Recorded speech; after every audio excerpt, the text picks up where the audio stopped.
welcome. Thanks everybody for joining today. We appreciate your time. We're looking forward to a conversation as well as a presentation of some work we've done recently. So the title of this presentation is What Can Medical Device Manufacturers or What Can We Learn from Past Vulnerability Disclosures? Next slide.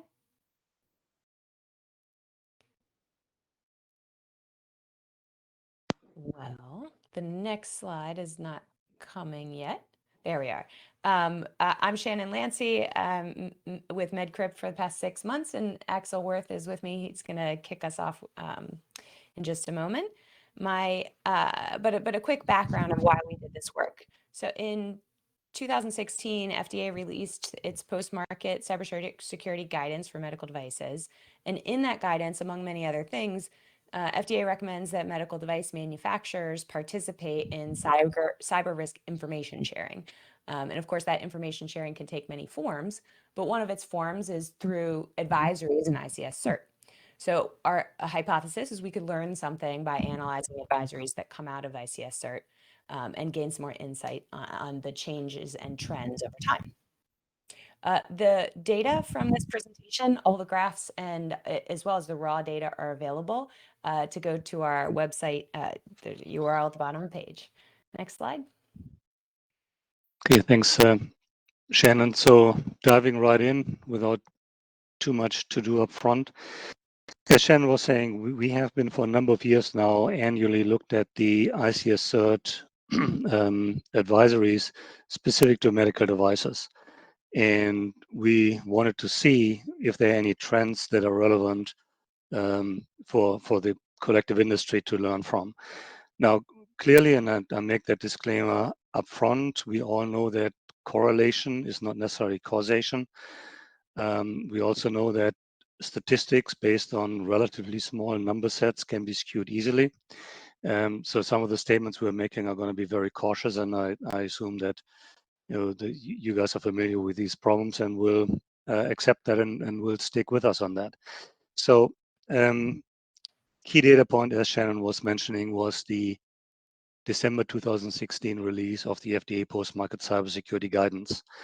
And one of the things we looked at was basically just the pure count of ICS-CERT advisories and then also vulnerabilities disclosed in these advisories, because obviously a single advisory can contain multiple vulnerabilities.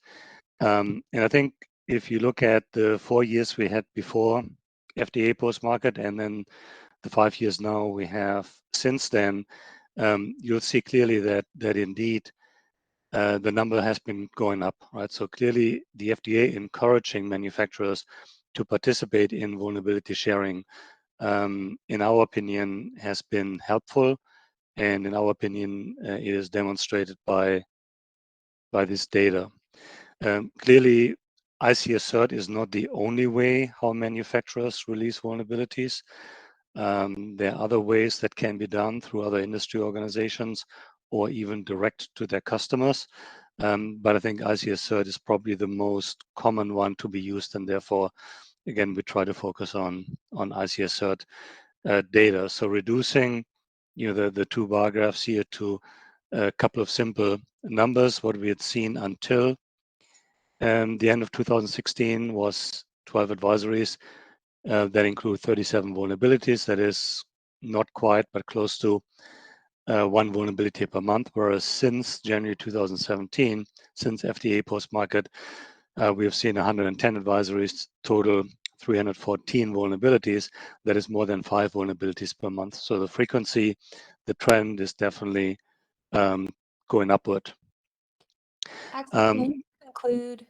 Sorry to interrupt you, but no, can please. you conclude that we're doing better or worse given this upward trend? So good question. We'll get to that in a moment. We have as they say, we have a slide on that. So another thing we looked at is the vulnerabilities disclosed per device type. And yes, admittedly, there's a lot of interpretation here from our side, but I think we can see a few things. And that is that devices that are more common in hospitals are also showing up more common in the ICS-CERT advisories. Also, devices that are of relative lower cost and can be acquired by security researchers to experiment on them at home tend to show up more frequently. We know from past experience and past reports that indeed many security researchers have bought infusion pumps, for example, and have reported vulnerabilities found on those pumps. But otherwise, I think the spectrum we see here is indeed, across the range of devices we have, and the more common and potentially also more critical devices have received more attention through ICS-CERT advisories. That's our conclusion from this data set. We also need to acknowledge, I think, the contribution of security researchers. So of the 122 advisors we've seen since the beginning, 2013, 71% included a security researcher that contributed to that advisory, which again, I think acknowledges across the industry the valuable contribution by security researchers in the process of making our device ecosystem more secure. We also think we see a trend to improved quality of advisories, right? So we have found that since FDA Postmarket, that there's more specific mitigation guidance included in the advisories. And we picked one statistical measure, and that is just looking at the number of advisories that have recommendations about patches. And it used to be roughly 50-50 prior to FDA guidance. And now more than 3/4 of advisories include reference to patches or software updates. So that leads us to the conclusion again that we believe that the quality and the usefulness of advisories has been improving. I think we should, and that goes back to Shannon's question from a moment ago, we should also think about the problem of the presence or absence of advisories, right? I don't think that the absence of advisories should lead to the conclusion that there are no vulnerabilities on a given device or with a given manufacturer or a given class of devices. I also think that the absence on advisories should not lead to the conclusion that the given manufacturer has perfect security processes that releases perfectly secure devices into the market. On the contrary, I think the presence of advisories indicates a functioning security process. Right? I think it indicates that the given manufacturer has mature processes in place to receive vulnerability notifications from security researchers, from customers, from other third parties, and is able to process them, leading to an advisory and leading to mitigation. So we should not conclude that manufacturers that have many advisories have poor security practices. I think the conclusion is actually quite the opposite, that the presence of advisories indeed shows us that a given manufacturer is willing to deal with the problems caused by security vulnerabilities. Shannon, back to you. Sure. So we thought it would be useful to place some of this in context. Advisories come at the end of a long set of processes, and the FDA draft, which is not showing on this slide, but usually does, the FDA draft sort of puts the context together. So you've got to monitor for cybersecurity signals and vulnerabilities, then manage those vulnerabilities, respond to them, provide routine patches and updates, and participate in an information sharing organization. These are all the points of the guidance, and the disclosures that we see in this data are just the very end. Next slide. So the slides are forwarding, and maybe delay on your side, but they are forwarding. Got it. Thank you. So a little more context before we get to an advisory. Well before an advisory, manufacturers have to be able to answer the following questions. Are there new vulnerabilities that affect my products? which of my products are affected by the new vulnerability? What is the risk of that vulnerability? Is it exploitable? If exploitable, what impact can it have? And then what do I need to do about it, including communication? And so another view on this on the next slide. The overall processes that need to be mature in order to get to advisories is monitor first, proactively increase awareness of your post-market risk, assess, do the triage, the exploitability analysis, the impact analysis, and then address mitigation, and then we finally get to customer communications or public communications like advisories. Just a couple additional data points in terms of process, thinking about where the industry is and whether or not it's mature in this process, and then all the way leading up to information sharing. 40 of the top 40 medical device manufacturers, 17 have a published vulnerability disclosure process. 16 have published disclosures, so 16 out of 40. That is up from a couple years ago, where it was 13 in 2019. 19 top medical technology vendors have connected devices in their portfolio and they have never made a disclosure. So there's sort of an imbalance in these numbers, and you can dive deep into the white paper if you want these statistics. But of the 92 advisories since 2016, almost half of them came from 3 specific companies.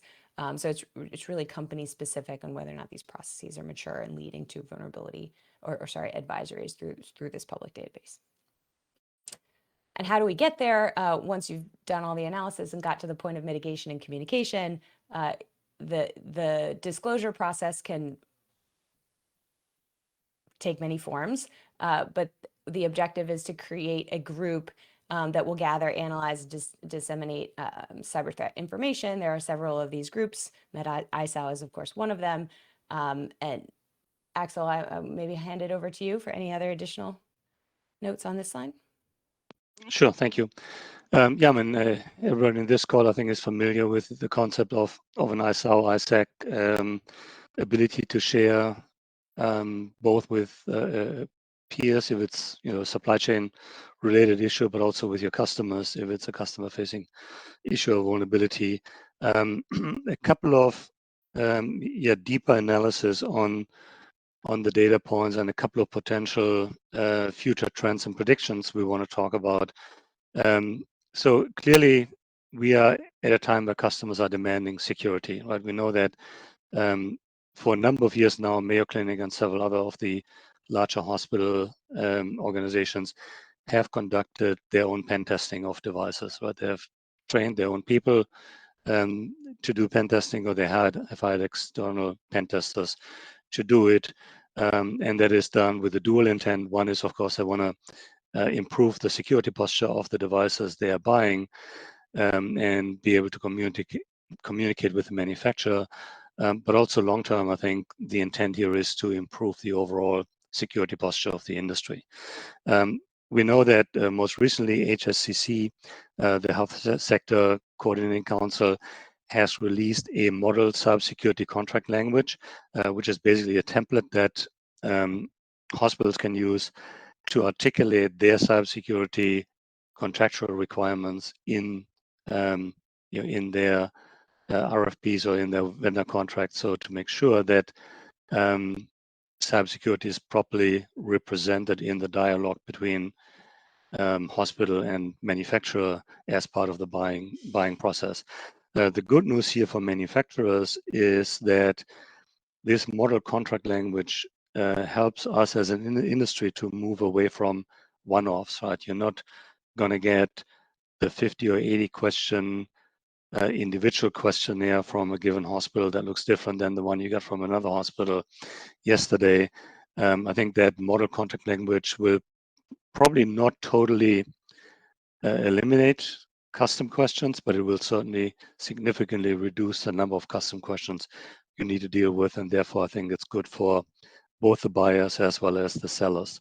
And we know that indeed device manufacturers are struggling with the impact of cybersecurity as part of the sales process, as in, one vendor who we spoke to basically relayed to us that, yeah, our sales cycle typically is 6 months. And by the way, we're spending 3 months on getting through IT and answering security questions. So hopefully more mature processes, hopefully standardized contract language, and hopefully improved vulnerability transparency can help pull those 3 months, these additional 3 months back in from the vendor perspective. We looked at also what we call pervasive or broad impact vulnerabilities. So things like, Ripple 20, Urgent 11, Amnesia 33, Log4Shell, most recently. Those are vulnerabilities that I think have put us into a new age of cybersecurity. They are deeply pervasive. They are widely distributed. They have been around for many years. Therefore, they're in many finished products. And they're very difficult to root out and replace.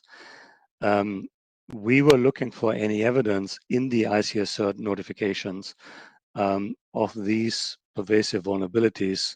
Again, I mean, there are more than these 4, but those are, I think, well recognized.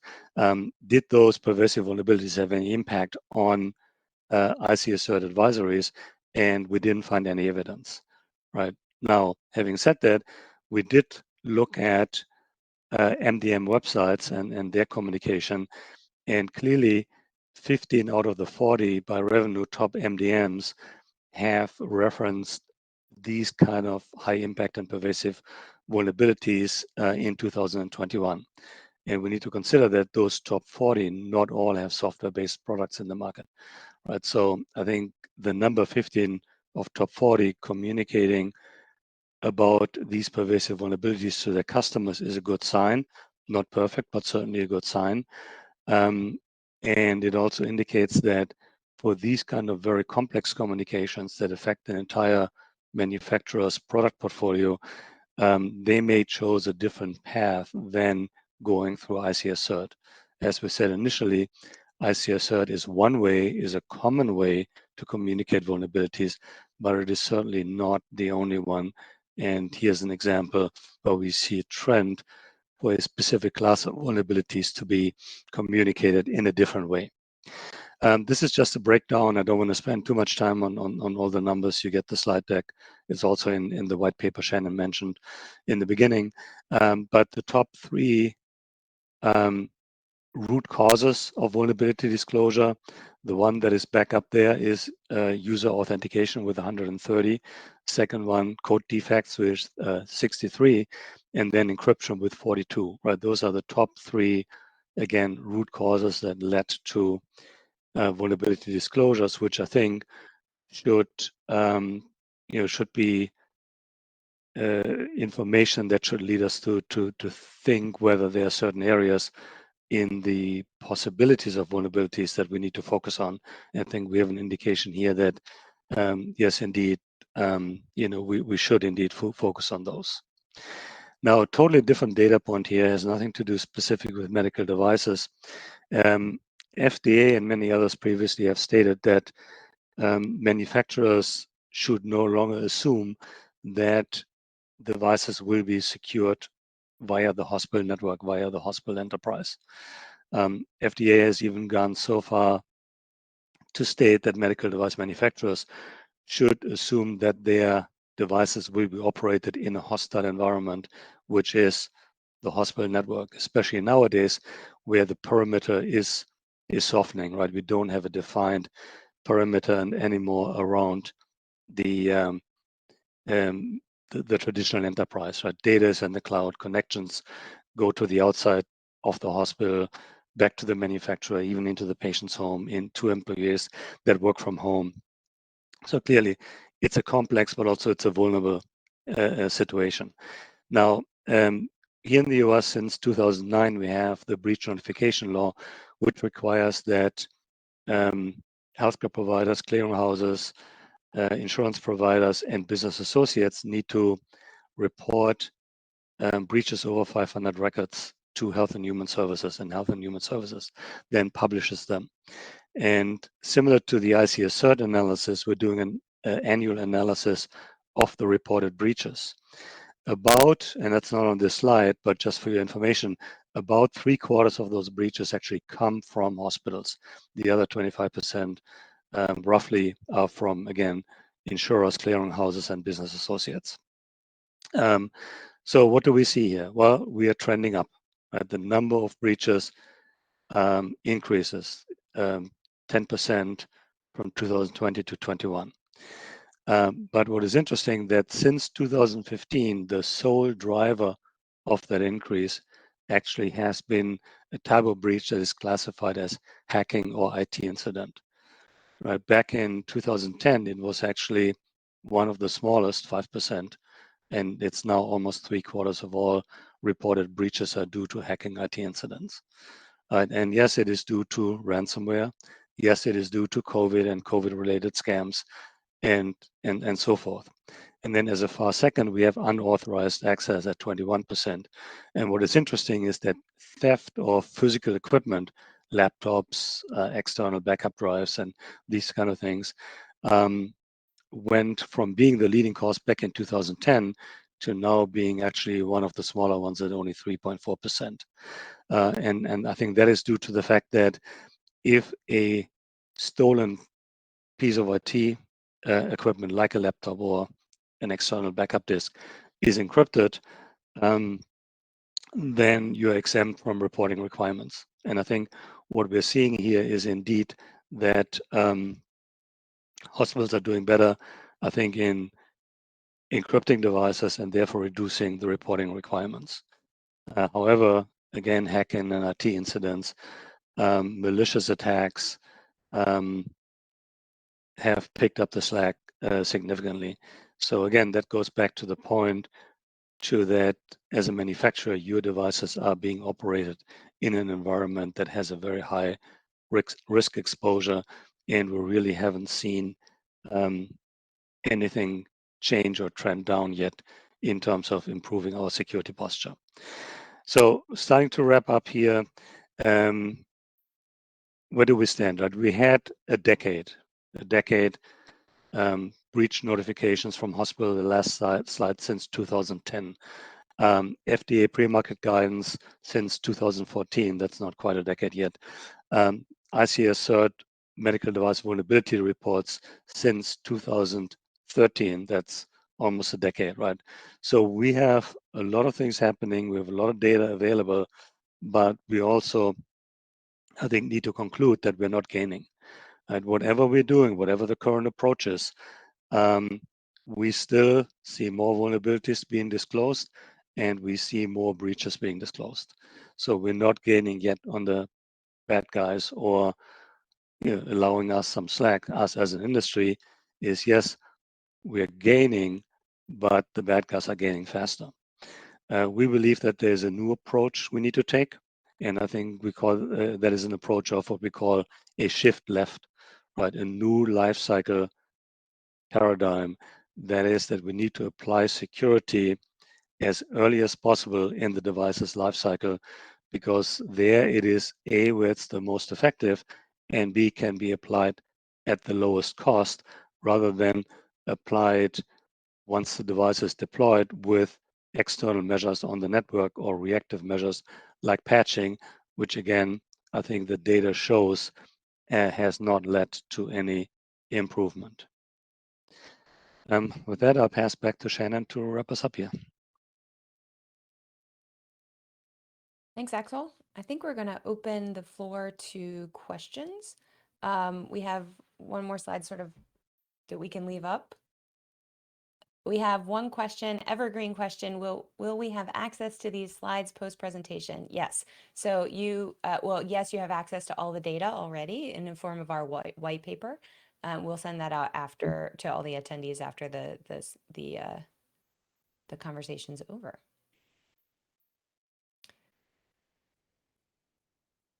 So I see some questions coming in the chat.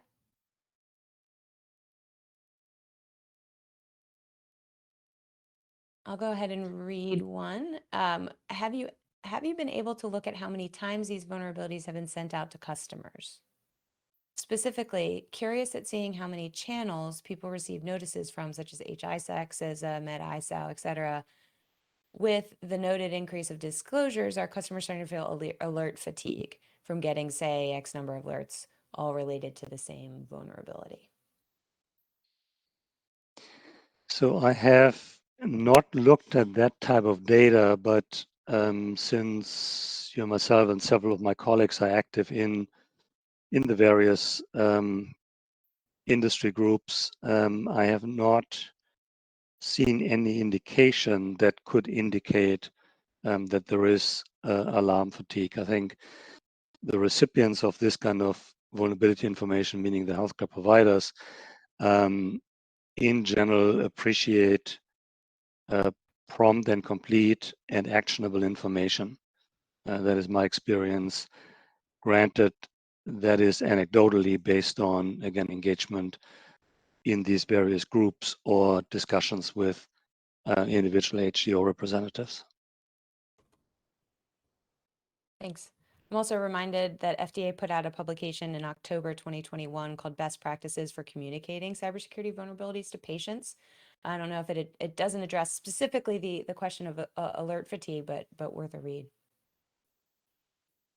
But it does address a very new problem we need to solve, right? Everything we talked about in this presentation is really communication from a technical competent entity, the manufacturer, to another technically competent entity, the hospital, right? The fact that more devices are moving into the patient's home, and that to an extent we will need to have to rely on the patient to correctly put the device on a network, to identify any potential issues should the device act strangely, or potentially even deploy patches or undertake other basic security management tasks, right? I think that is indeed a totally new problem in front of us, which the FDA addressed in that 2021 paper Shannon talked about.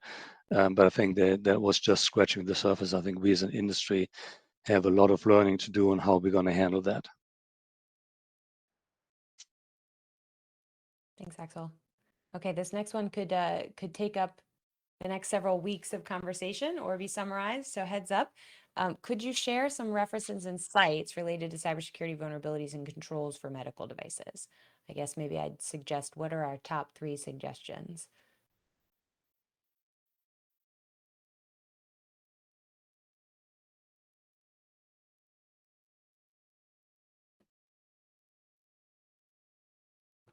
Hard one to answer.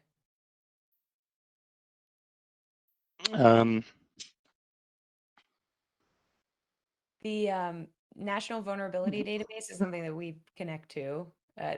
Overall, we point often to the Health Sector Coordinating Council Joint Security Plan. That's not specific to vulnerabilities. It's specific to an entire framework for secure development lifecycle.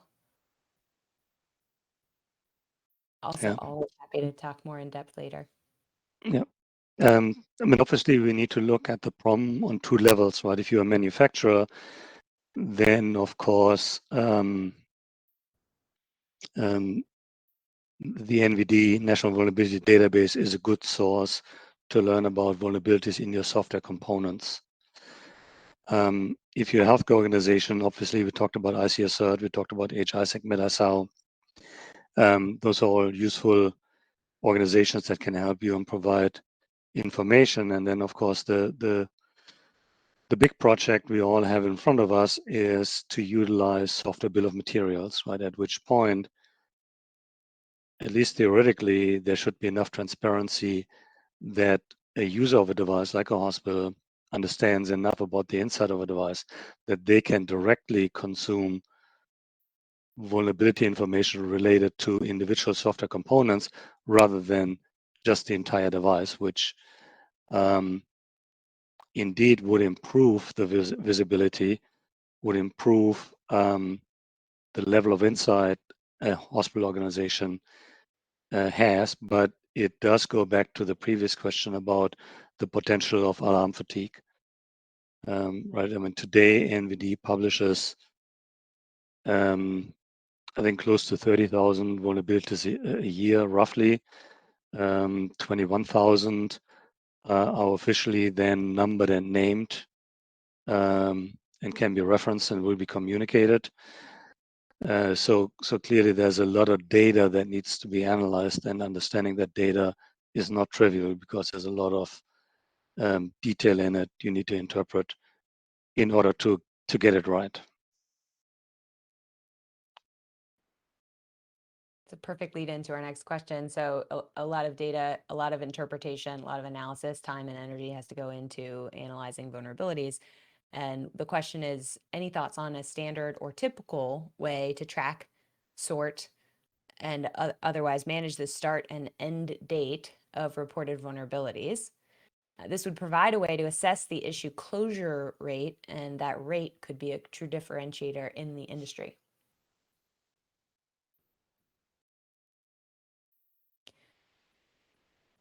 From my perspective, I think this is something that everybody's battling with, and we'll see a lot of change over time. How are we measuring the performance from the end-to-end life cycle of a vulnerability post-market? I think internally, there are plenty of companies looking at tracking, dashboarding, and providing a corporate level view across a broad spectrum of products. Whether or not we see that come out in the industry as an industry reported or publicly reported rate will be very interesting to see, and whether or not it becomes somewhat marketable, like we close our issues within a 30-day or 60-day window. I can imagine that being a marketing claim, and I can imagine being fraught with difficult challenges. Axel, yeah, I'd love to hear your perspective as well.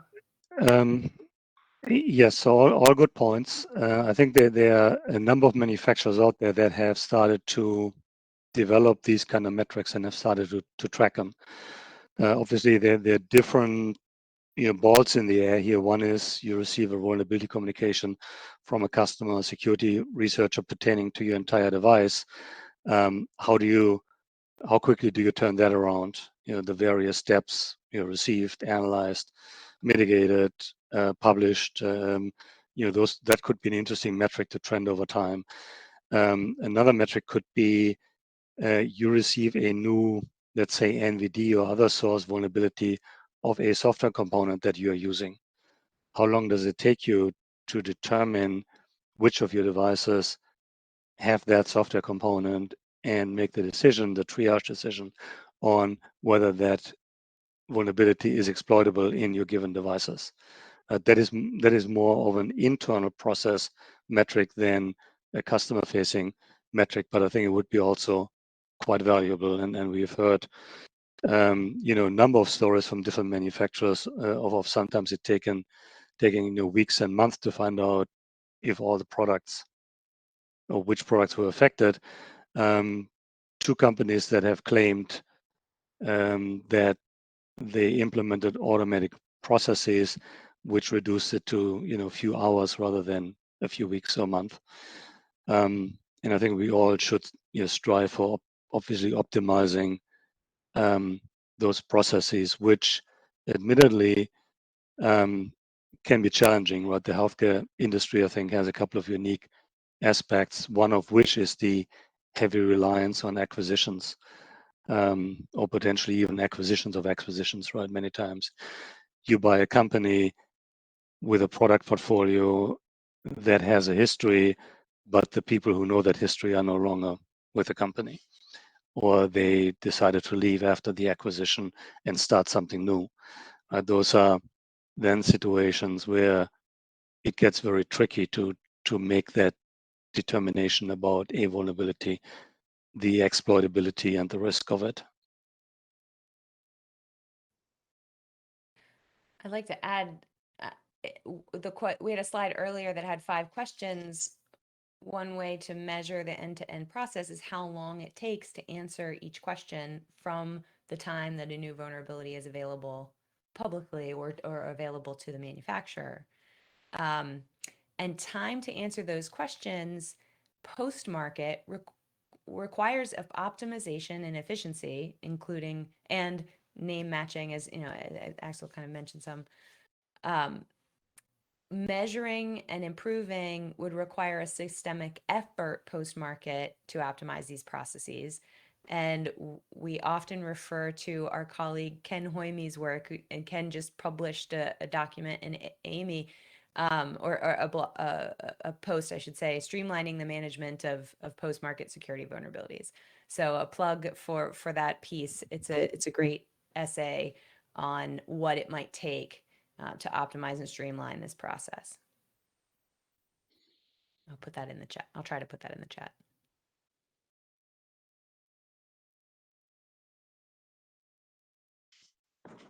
So turning to a new question now, given the plateau in disclosures, lack of pervasive vulnerabilities being reflected in them, it feels like ICS-CERT may not be a relevant proxy for product security efforts. I might suggest product security industry maturity. Thoughts? Well, I think that goes with the point we made initially, right? That ICS-CERT is a common, but is only one way for a manufacturer to disclose vulnerabilities. Not everybody uses it, or not everybody uses it all the time. We know that many times, especially as we said earlier, with these pervasive vulnerabilities, many times manufacturers use their online presence to communicate through their service channels or public-facing webpage, rather than going through ICS-CERT. So there are different ways out there. And again, I think ICS-CERT is a common one, but certainly not the only one.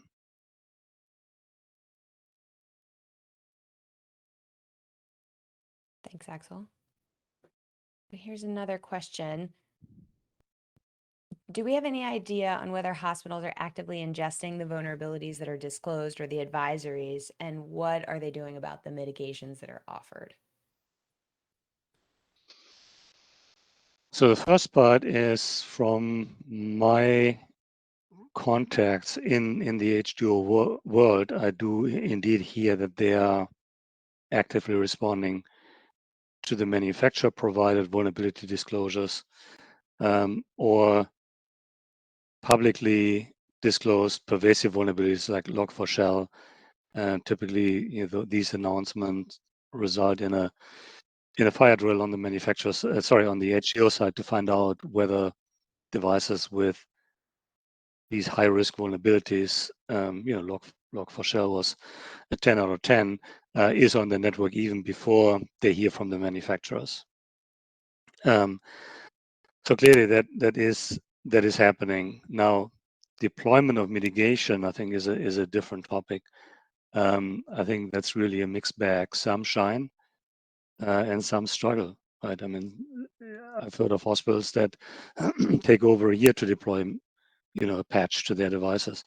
And yes, I understand that there are dependencies, care delivery or dependency of a medical device to some backend, or you have to update them all at the same time, and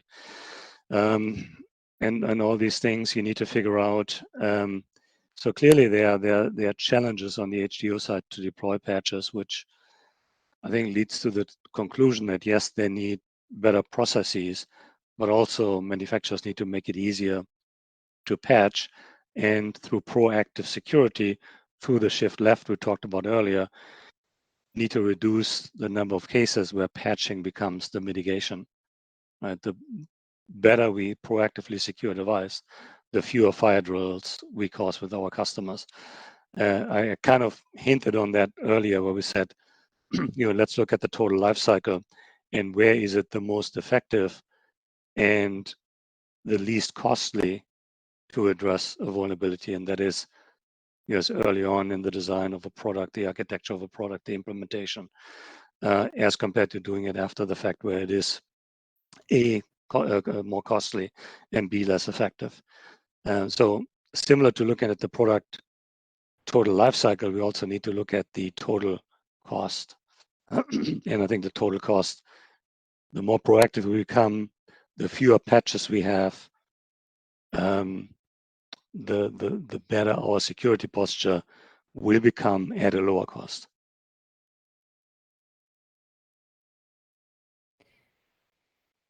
I have one more question in the chat. If anybody else in the audience has more questions, please put them in the Q&A section. Axel, this one is might be a little bit provocative, but we'll go for it. Would having a CERT or some sort of attestation to prove functioning security, product security operations inside a manufacturer be a better method to assess medical device manufacturers or eliminate or eliminate the need for public disclosures?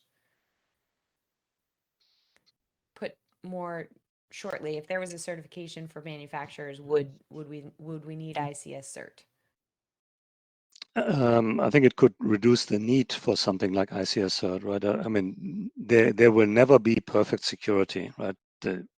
Our devices are too complex for that, and software is way too complex for that. But we can certainly become better through security conscious software development and lifecycle management processes. That would be akin to what happened with device safety over the last couple of decades, where regulators went from testing safety when the device was put in the market or as part of the market release process to pushing back into the manufacturer and insist on implementing quality systems, implementing on internal processes that would result in a safer device, which then reduce the reactive number of safety mitigations that need to happen. So you could come up with a construct that would be similar for security, right? I don't see anything like that on the horizon yet. I think it'll take certainly a couple of steps to get there. One of the steps would be, what is actually a good secure software development lifecycle? What does that look like? Yes, there are standards out there, but standards still need to be operationalized and implemented. And I think that's what we need to work on.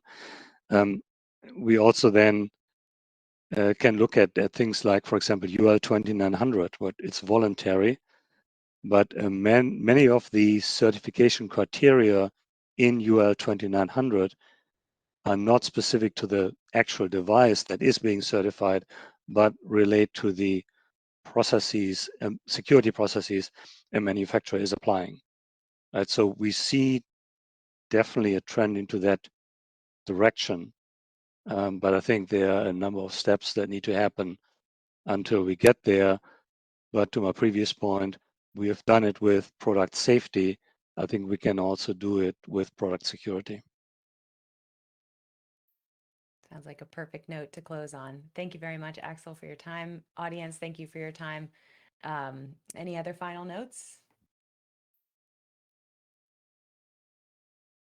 Join us at HISAC on May 3rd and many conferences in between. The Medical Device Cybersecurity 101s next week on Monday. The Health Sector Coordinating Council is following the week. And then HISAC should be a bang this year. Looking forward to seeing everyone.